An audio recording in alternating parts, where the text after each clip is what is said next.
Matt, thanks for joining us today. Really appreciate your time in a bit of a crazy time in the real estate market. Isn't it? Yeah, no, pleasure to be here, mate. And it's an unusual thing, isn't it, when we're literally something that is impacting every person around the globe in the same way. I would never have thought something like this would actually happen, but here we are. And I actually should apologise to your entire team. I remember actually specifically saying to them, "Hey, how good's 2020 going to be? Isn't it really good?" I'm making a big point of that. I'll put my hand up. I got it wrong. It's been a disaster. This is going to be the year that everybody forgets. Yeah, it's a complete disaster. So I'm sorry for that. Well, great leadership it sometimes requires vulnerability as well. Thanks, Matt. Appreciate no problem. it. We've got 5 questions for you. We'll rip through them. So, mate, any tips for agents working remotely? How do they get better themselves? For sure. Look, I've been a bit a foot in both camps, right? So I've been a little bit remote, but obviously being the owner of the company, I want to be seen here and doing things as well, even though we've got scattered staff.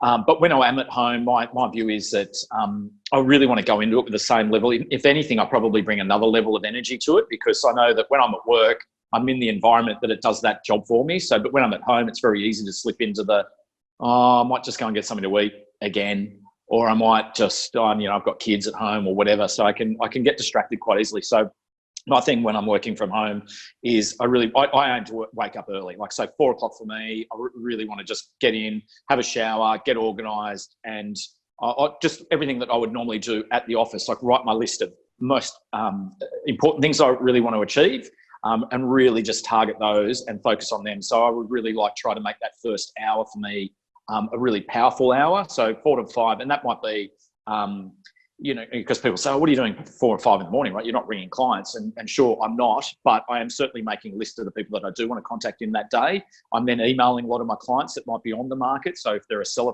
for example, there might be some information or something I want to get across to them about, "Hey, look, this is what happened in the last 24 hours." Everything that I'm doing, and like all of your agents would be, is strategically moving to an end plan. So it's like, what the value of the property is, where your vendors' expectations are. So all of my guidance along that journey will be to get to that end point, right? So that's what I'd be working on early in the morning, and then obviously working with buyers as well and trying to give them some support and confidence and comfort to maybe transact in this environment. So that's how I'd probably my tips for working home. Get up early, still have a shower, dress appropriately. You don't have to be in full work attire, but make it feel like it's not, a day at home, So, and then really just power into it. And I think you just get over that hurdle first. And like everything, right? It's once you're in the momentum and the inertia of it all, it just, you feel good about it, and you can kind of walk out of at 9:30, 10 o'clock in the morning, go, shit, I've had a really good, productive morning. So that's what I'd be doing. Great tips. And the current market, at any time in real estate, mindset's really important to, keep your self-talk right. And there's news articles and all that stuff. How do you keep your mindset in the right place? Like everybody, I was overwhelmed by all of this, particularly at the beginning when it was just really building up and ramping up and everything like that. And then, like I'm sure you're the same, Alex, you were just like, okay, well, what do we strategically do here? And then there was talk of full lockdowns and all that kind of stuff. And you got stuck in a bit of limbo land. We were right on the precipice of a full lockdown. So I was like, well, what are we doing all of this in the next 48 hours to do one-on-one inspections and digital appointments and then in 48 hours, are they just going to say we're locked down anyway? So it was kind of like, am I going to invest all of this time, effort and energy into doing this? And it just gets knocked on the head anyway. So I got overwhelmed by all of that. And it was really important, I guess, to sit back and constantly go, right, okay, well, let's take some time out. Let's think about all of this. I started to, hopefully most people are a bit the same. I've drifted away from reading any of the media anymore, probably more so in the last 2 weeks particularly. And that's maybe as a result of the news getting a lot better here in Australia as well. So then I've just started to really focus a lot more on, okay, well, what can I control with my team? So what can we do? What are some good behaviours, good things that we can do? And I'm very conscious of my immediate team's mental health and well-being as well. So we've just made the viewpoint now that it's the 80-20 rule. 80% of what we're hearing right now. So buyers are telling us the market's tanking. There's reports that it's going to go down 30%. So what we're saying, and the reality that we're working with is that 80% of what we're going to hear is bad news. So if we can, and 20% will be good news. A buyer that wants to trade, a vendor that wants to make a price reduction. So we're very focused now on that. I've said to our team as well, get out, like I'm surfing every day and doing a lot of those things. I've actually even said to our team, look, moving into this Anzac week, maybe there's a day or two that you can just take off and just reset and everything like that. So it has been important, I guess, for all of our mindset, because so much rapid change, so much uncertainty, lots of people all over the place, not knowing where the light at the end of the tunnel is and all those. I think that weighs heavily on most people. And, we've been very conscious of, unifying as a team, making sure everybody's available to talk. And, if you see somebody down, and out a little bit, make sure that you're reaching out to them and helping and those kind of things, but then finding your own little personal space as well, because like everybody, this is new for all of us and everybody's going to deal with it differently. So my response mechanism was, I need to make sure I've got some time away, out of the office, looking at nature, sitting out, not worrying about real estate, not worrying about business, not worrying about my clients, not wanting to take on all of their, burdens and all that kind of stuff. And then just coming in with a fresh set of, okay, let's just push forward. We know we're going to hear a lot of bad news, but let's just keep it clean, not spend time in that negative space. Yeah, brilliant. Yeah, so some short sort of productivity bursts, get up early, get some stuff done, focus on the 20% of wins and big time. Make the most of those, celebrate those, then take some mental health time away from it all, shut down and clear the mind and go back and have another crack. That's awesome. And then a third question. So what's working in the current market to win listings? So obviously there's going to be some people that need to sell, and that's going to be somewhat of a traditional pitch, but what about the ones that, sitting on the fence? How are you bringing those sellers forward? Yep. So we've got a lot of those clients that were going to come to market and then they saw everything get depressed and deflated and they went, right, that's it, we're pulling stumps. All right. So we've got, and so I had agents who were saying, I'm about to head into my best April ever, just on the back of the, what was looking like a best February, best March. So all of that happened. And then, so what we're saying with those sellers is we're actually saying to them, look, our view is moving forward that things are going to weaken further. And what we've got in the market at the present time is we've still got a buyer pool, which have been through a market cycle, which was all up. So there's still a good pool of people that were coming through from the back end of September, October last year into the early parts of this year, that they were accustomed to seeing 5 to 6 people at an auction, properties selling for 10, 20% above the guides. So now we're saying to those sellers, look, what our recommendation is that you want to still try to capitalize on those particular buyers.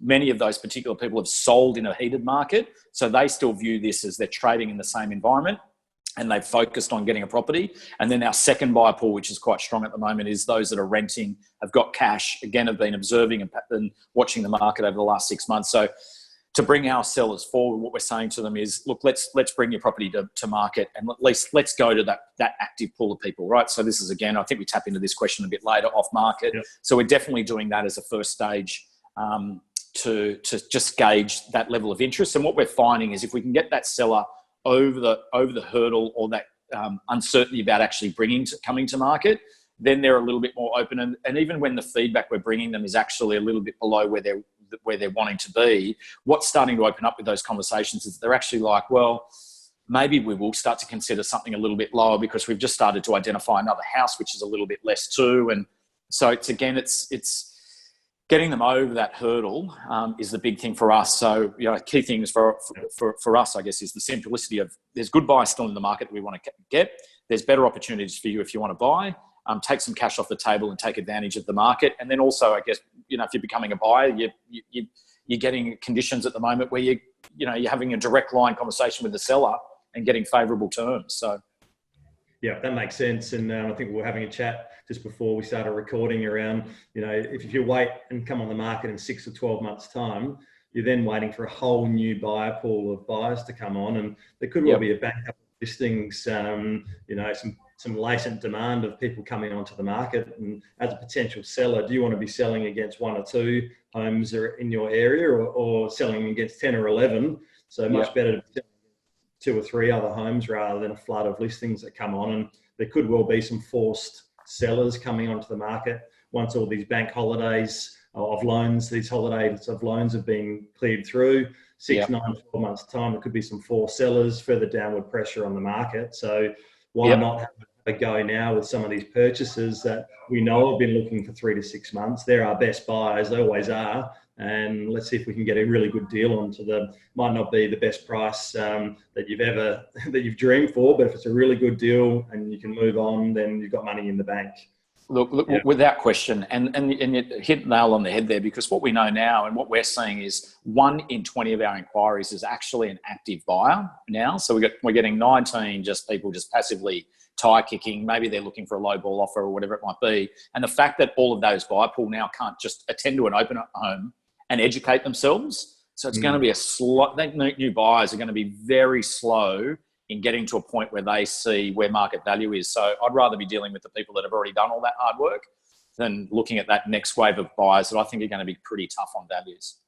Good point. And you did mention off-market sales there, and I was chatting with you, Maddie, before that our Unley office did about 10 deals last week. 7 or 8 of them were on the market, and it was the old-fashioned kind of perfect match situation. Just really trying to match up that purchaser with what they require, bringing those sellers forward. 2-phase marketing campaign was proposed. Let's get the off-market buyers through first. You guys doing a similar thing in that space? Mate, for sure. Yeah, look, absolutely. So, and we're really trying to gear them up. So we're trying to focus on those that are motivated to sell too. So we're trying to still gear them up and get them to commit to some presentation around, maybe it's cosmetic detailing the property. Maybe they even go to the stage of doing styling. So we've cut deals with all of our major stylist companies where they're now doing 12-week styling campaigns, and most of them are doing them at what they were doing for a 6-week campaign now. So they've come to the table.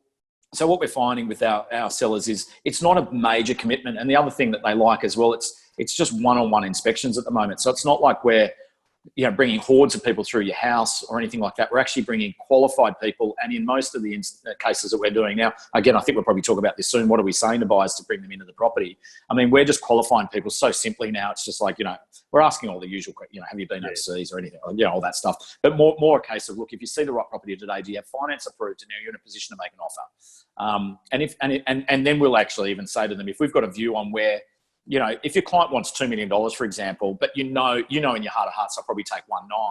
We would then say to the buyer too, just to say, listen, I'll just be open and upfront with you.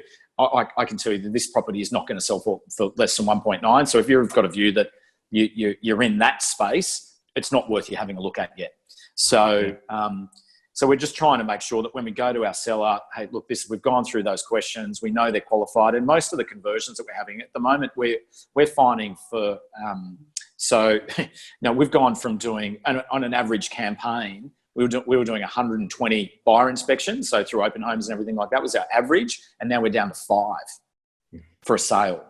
So that's a big difference, but it's a good thing to say to the client, to say, look, you might find in your first 5 inspections, you'll be sold.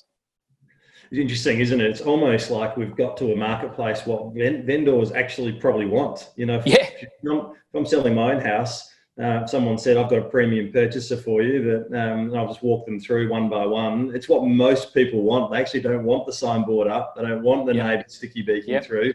We've actually, bizarrely enough, got to a marketplace where it's actually what the consumer actually wants, or the selling consumer actually wants. Totally. Where it's quite funny actually in that sense. But I guess in the last point I had here, Matt, was dialogue around qualifying the buyers. So you've touched on that, but what words are you using to commit the buyers? So, you've got them sitting on the fence, they're going to make an offer, they're not going to make an offer. Prices are going to go down further. What sort of words have you got there? Look, I don't have any silver bullet with any of that stuff. I guess it comes down to, buyer to buyer and your relationship with that particular buyer. So most of the people that we're dealing with, we know they've been in the market for a while. So that always obviously helps in that conversation to say, look, we know you've missed X, Y, Z, and we know that this is a pretty rare offering what you're looking at now. And that's probably the key thing for us, is actually having an intimate understanding of what the client actually wants, what's their motivation for why they're looking to buy. And then hopefully we're trying to match that up. So we can say to them, look, we get all what's going on in the market, but obviously you're not buying with a 2-year plan in place. I mean, we're used throwing out anecdotes from, Warren Buffett, who says, look, I don't buy shares on today's, headlines. I look at a 5, 10 year, 20-year plan ahead of me. But if people want to sell something to me cheaper today, I'll take it. But, so that's our view. And we've shown a few, which we present to a few of the buyers. There's which is from the share market, but anecdotally, it's the same in the property market.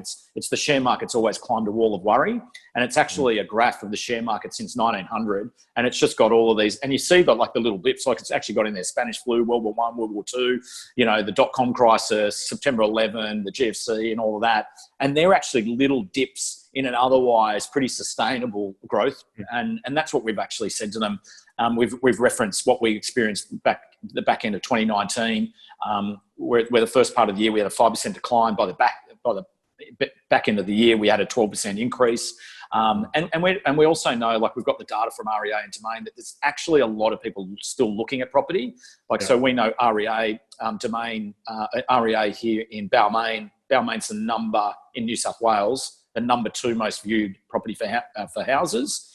Suburb for houses, and it's number 1 for apartments. So we're actually saying that to buyers, that what we do know at the moment is there's a lot of people looking, and we know that there's a lot of people that have the financial capacity to move forward, and when things stabilise, they'll do that. So wouldn't you rather be in an environment buying today when you've just got one person? We can structure a deal that suits you, everybody's happy and you can move forward, or we're happy to wait a few more months and we can have your 6 people bidding against you in an auction. What would you prefer? So it's just those kind of things. And I think a lot of people, maybe they're just little trigger points that people kind of go, yeah, maybe you're right. But yeah.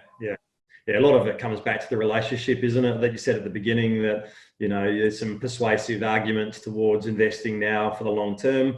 But at the end of the day, are you making your decision buying this home based around, your lifestyle, or are you basing it around saving an extra 10 or 20 grand? If you're going to be here for 5 or 10 years, just get in there, enjoy the home. There aren't many other listings coming on the market. We know that. It's a very tight listing market. You could be waiting for a couple of years for another chance to be in a home like this. And totally, we see it all the time when people say, I should have bought that one. Yeah, all of that. Yep. Yeah, brilliant, totally. Mate.